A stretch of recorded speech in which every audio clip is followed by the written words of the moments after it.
Guardión, empezamos con la sesión de hoy, que como veis trata sobre sepsis y shock séptico y nos corresponde al servicio de anestesia y en concreto a mí, Aitor Azcorra, hablar de ella. ¿Por qué hemos elegido este tema? Pues sobre todo por su importancia. Su importancia para nosotros, porque es una de las principales motivos de ingreso en unidades de cuidados intensivos y reanimación, junto con la insuficiencia respiratoria, y porque el resto de los trabajadores sanitarios vamos a estar involucrados en su manejo también, sea en la fase de diagnóstico, de tratamiento inicial, en la resucitación o en la recuperación, o para pacientes que vienen por causas ajenas, por un proceso quirúrgico y se nos infectan, pueden evolucionar una sepsis o un shock séptico y tendremos que ser capaces de diagnosticar y tratar de manera precoz. Estos dos artículos son los que sobre todo me baso para dar la sesión de hoy.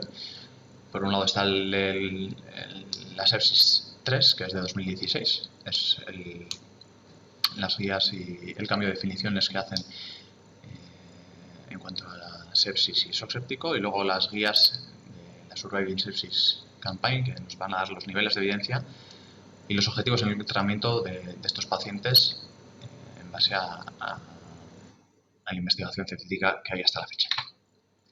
Pues como decíamos, incidencia o importancia muy relevante y gran impacto por su morbimortalidad, ¿no? Se calcula que la incidencia está en torno a 55-90 pacientes por 100.000 habitantes.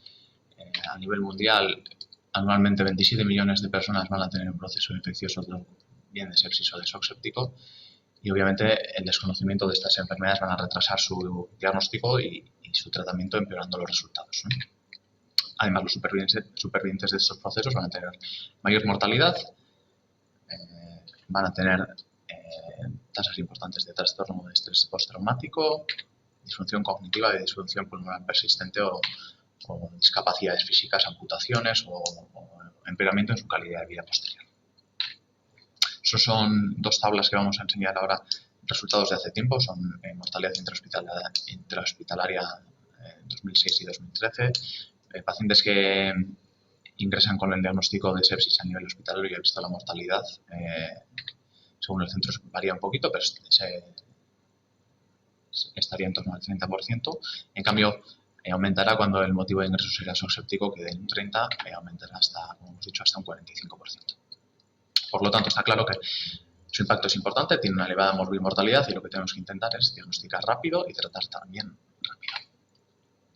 Vamos primero por los cambios de definiciones que aparecen en el sepsis 3, año 2016, donde se juntan el panel de expertos y nos van a hacer un cambio de definiciones, sobre todo con dos objetivos, como hemos dicho antes: diagnosticar antes y tratar antes, porque esto va a ser la clave para mejorar los resultados. Entonces, en esta tabla, la verdad es que se resumen bastante bien los cambios de definiciones. Por un lado, va a desaparecernos como criterio diagnóstico del SIRS y van a aparecer dos criterios nuevos, o bueno, uno nuevo que es el Quick SOFA, que ahora trataremos, y luego la escala SOFA para el diagnóstico de sepsis. La sepsis per se ya va a suponer disfunción neoorgánica y gravedad, de manera que la definición de sepsis severa desaparece a partir del año 2016. Y en cuanto al diagnóstico del shock séptico, va a necesitar de dos criterios, los dos son necesarios para poder catalogarlo como shock séptico. Después de una resucitación hídrica adecuada y en ausencia de una hipovolemia, vamos a tener que tener unos niveles de lactato elevados y la necesidad de soporte vasoactivo para mantener una presión arterial media de más de 65 milímetros de mercurio. Vamos por partes. Bueno, estos son los criterios que teníamos previamente para diagnosticar el SIL o el síndrome de respuesta inmunitaria sistémica, que se deja a un lado por su baja de especificidad. Y la definición que nos dan los expertos a partir de 2016 es que la sepsis va a ser una condición que amenaza la vida, que va a ser consecuencia de una respuesta disregulada y que per se nos va a suponer disfunción orgánica. Entonces, como hemos dicho, sepsis grave desaparece.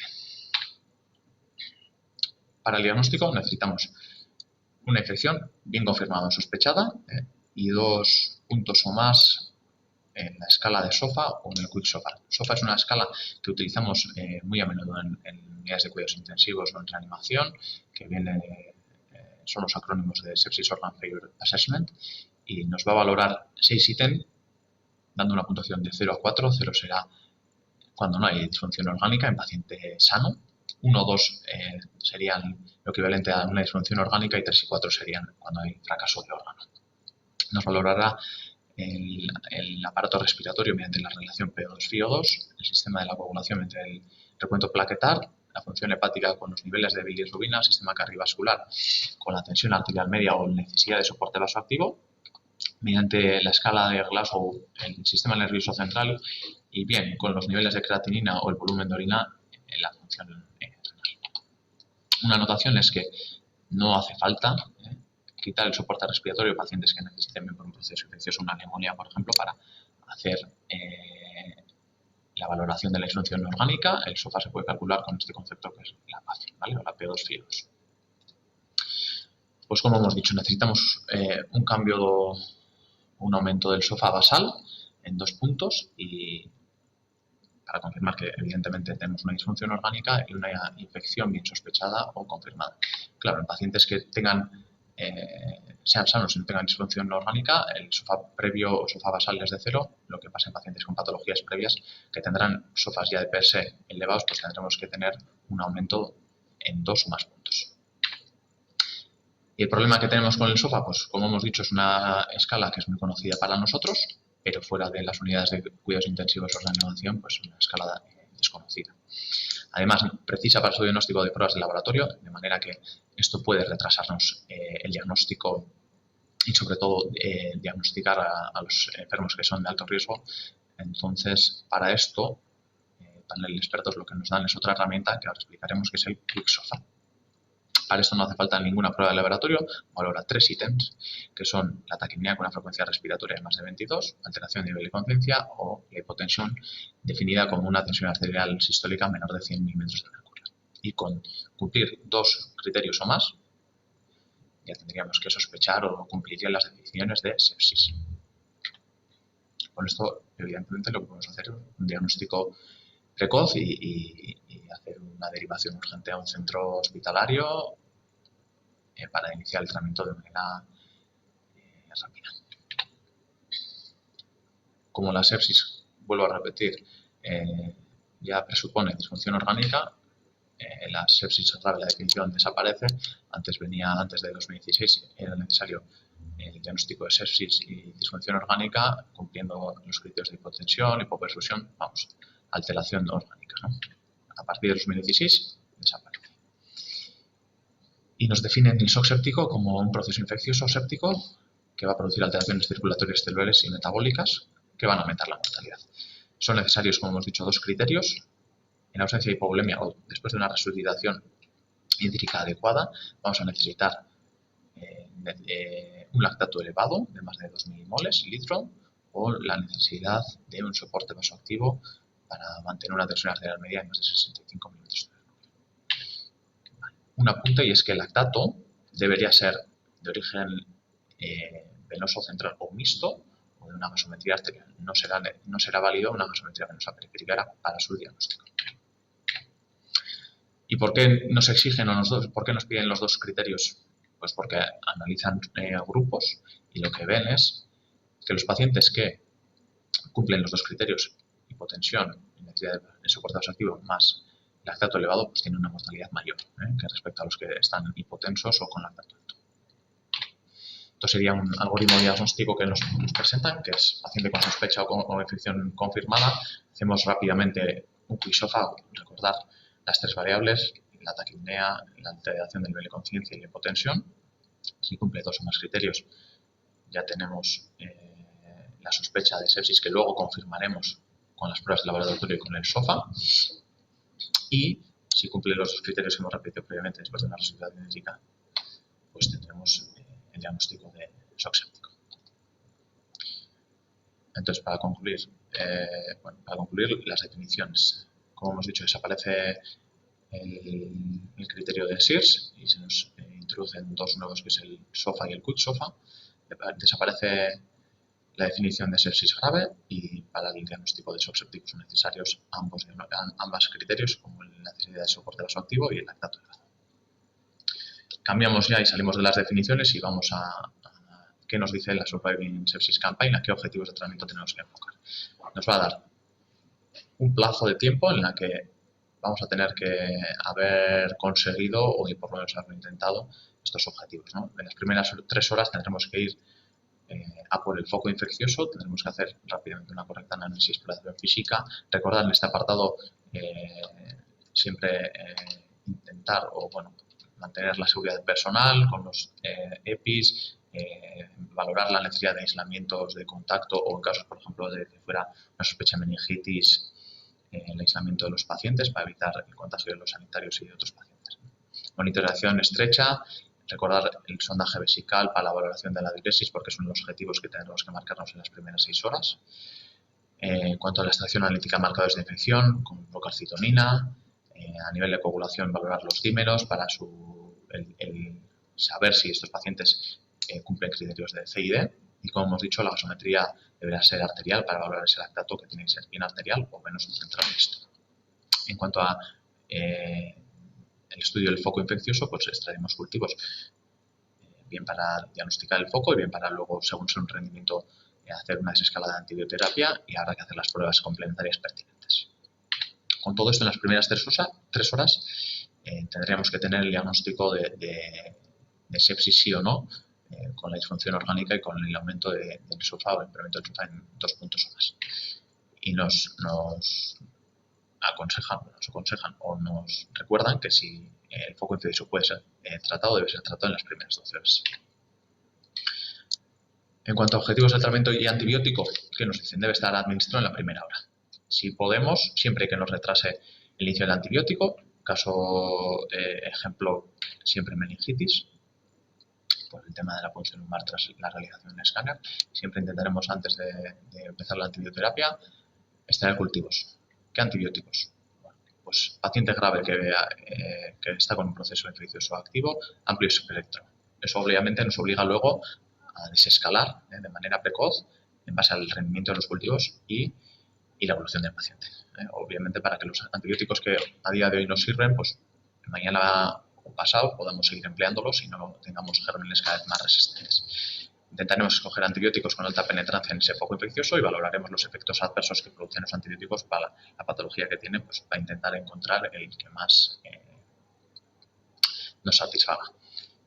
Lo que tenemos que preguntarnos es qué gérmenes debemos cubrir y para eso tenemos diferentes preguntas que responder. ¿Qué foco infeccioso queremos cubrir? El paciente tiene antecedente de toma de antibióticos, ingreso hospitalario o colonización de infecciones previas o está en una situación de inmunosupresión. Esta es una diapositiva que daría para una o muchas sesiones más. Solo quería resumir de manera rápida cuáles son los principales protocolos que tenemos en base a las infecciones adquiridas en la comunidad. No me he puesto a mencionar las infecciones intrahospitalarias o nosocomiales en base a las principales entidades infecciosas. Por un lado, en la neumonía adquirida en la comunidad lo que hacemos es diferenciar los pacientes que van a tener riesgo, sí o no, de tener una infección por pseudomonas aeruginosa, en los que no tengamos o no cumplan estos criterios, usaremos ceftriaxona y levofloxacino, y en los que sí cumplan estos criterios, usaremos 2 fármacos con función o con actividad frente a pseudomonas aeruginosa. Aparece meropen en la diapositiva, pero ya sabemos que estamos como hemos dicho antes, en intentar optimizar los antibióticos, intentar ajustar sus indicaciones y obviamente luego desescalar de manera precoz. Siempre intentaremos, salvo que tengamos sospecha o el paciente haya tenido infecciones previas o colonización previa por gérmenes bleas, siempre usaremos de primera elección el Tazocel y evitaremos los carbapenems, ¿vale? En cuanto a la peritonitis secundaria grave, tendremos el meropen y el Tazocel y añadiremos un antifúngico. Normal paciente grave usaremos quinocandinas. El paciente con infección urinaria grave, la opción de usar carbapenem, Tazocel y cefalosporinas de tercera generación. La meningitis bacteriana usaremos cefalosporinas de tercera generación junto con vancomicina. Y si el paciente tiene más de 50 años y debemos de cumplir una listeria, pues añadiremos ampicilina. Ya digo que es un resumen y he hablado de algo que daría para mucho tiempo en menos de 2 minutos, pero bueno. una vez dicho esto, lo que sí que tenemos que tener claro es que en las primeras 3 horas también tenemos que hacer una fluidoterapia de resucitación para mejorar la situación hemodinámica de nuestro paciente, y en esto tenemos que plantearnos 2 preguntas. ¿Qué fluido vamos a poner y cuánto vamos a poner? Vale, lo que está claro es que vamos a poner cristaloides balanceados. Coloides desestimados, gelatinas, destranos o almidones, aumentan fracaso renal agudo, coagulopatía, necesidad de terapia de reemplazo renal y aumentan la mortalidad. Entonces, de elección, plasmalito y sulfonil, que no tienen tampón con lactato, porque, como aparece posteriormente, su urosalino fisiológico tiene mayor incidencia de fracaso renal agudo, acidosis hiperclorémica y necesidad de terapia de reemplazo renal. ¿Y cuánto? Aunque con esto daría también para muchas charlas y a veces, y como veremos luego, todavía no tenemos claro si tenemos que usar terapia guiada por objetivos y cuánto tenemos que usar. La Surviving Sepsis Campaign lo que sí nos dice es que tendremos que dar una fluidoterapia con cristaloide balanceado por menos de 20-40 mililitros por kilo.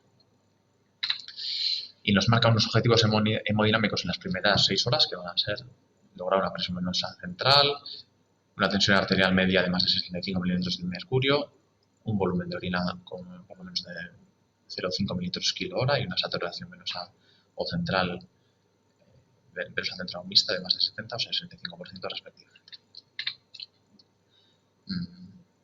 Aquí pongo dos artículos. A la izquierda es un artículo interesante de la revista de cuidados intensivos sobre el cristaloide de los coloides en paciente crítico y en la resucitación del proceso infeccioso, y en la derecha un artículo para nosotros, trabajadores de la reanimación o cuidados intensivos, muy interesante, que es el protocolo que propone el grupo de trabajo de Rivers de terapia guiada por objetivos, inicios del año 2000, en el que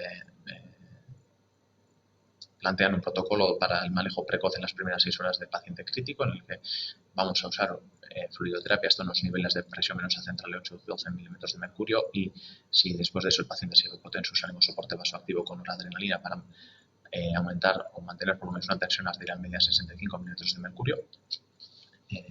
Hecho esto, nos dan unos resultados en los que la mortalidad disminuye desde un 45 a un 30%.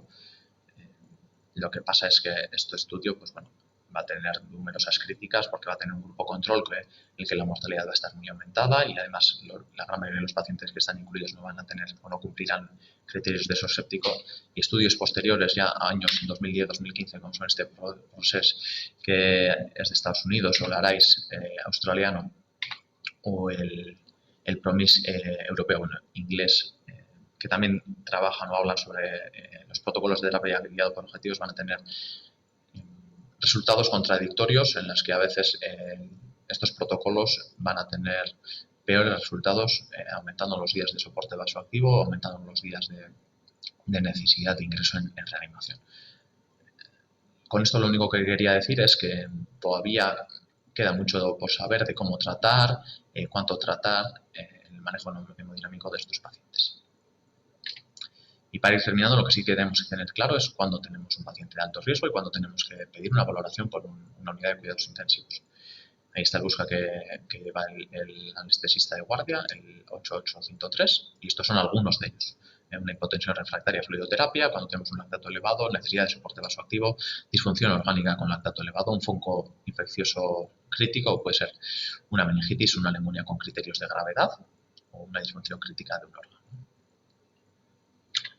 En cuanto a los criterios que nos marcamos para el ingreso en reanimación de los pacientes con una neumonía civil en la comunidad, aunque hay numerosas escalas, la FAIN, la CURS, nosotros nos guiamos sobre todo por estos criterios, en los que vamos a tener, si tuviéramos un criterio mayor, que sería la necesidad de ventilación mecánica invasiva, soporte vasoactivo, o 3 menores, como son la taquipnea, la PAFI, la neumonía multilobar, afectación neurológica, una uremia, leucopenia, trombopenia, hipotermia, una hipotensión que necesitan una fluidoterapia intensiva, pues esos pacientes serían candidatos a ingreso con nosotros. Y con esto terminamos. Solo quería concluir que la sepsis y el shock séptico son una enfermedad con una incidencia muy importante y un impacto también grave, que tenemos que tener en mente que su diagnóstico y tratamiento precoz va a mejorar los resultados y que debemos hacer todo lo que está en nuestras manos para mejorar, que en el año 2016 Sepsis 3 cambia las definiciones de sepsis, desapareciendo el criterio de SIRS, desapareciendo sepsis grave, porque sepsis per se ya supone gravedad y disfunción orgánica, que nos tienen que sonar estos criterios diagnósticos del SOFA y el Quick SOFA, sabiendo que los tres criterios del Quick SOFA son la taquipnea, la hipotensión y la alteración neurológica, y que para el diagnóstico exoséptico van a ser necesarios los criterios de soporte vasoactivo y el lactato elevado. Que en los objetivos de tratamiento en menos de 3 horas tenemos que hacer el diagnóstico de la sepsis y el exoséptico, que la antibioterapia tiene que estar inicial en la primera hora de tratamiento, siempre intentando usar fármacos de amplio espectro, recordando obviamente que tendremos que desescalar de manera precoz, que dentro de la medida intentaremos sacar cultivos anteriormente y hacernos la pregunta de qué gérmenes deberé de cubrir. La fluidoterapia, como hemos dicho, usar cristales balanceados, plasma líquido y sulfonil, y cuánto, 20-40 mililitros kilo será lo ideal. Y una vez tengamos esto, si los pacientes cumplen criterios de gravedad o no tienen respuesta al tratamiento que hemos iniciado, debemos ponernos en contacto con las unidades de reanimación cuidados intensivos para que valoren si sería un paciente candidato a ingreso con ellos. Esta es la bibliografía que he utilizado y bueno, con esto ya terminamos.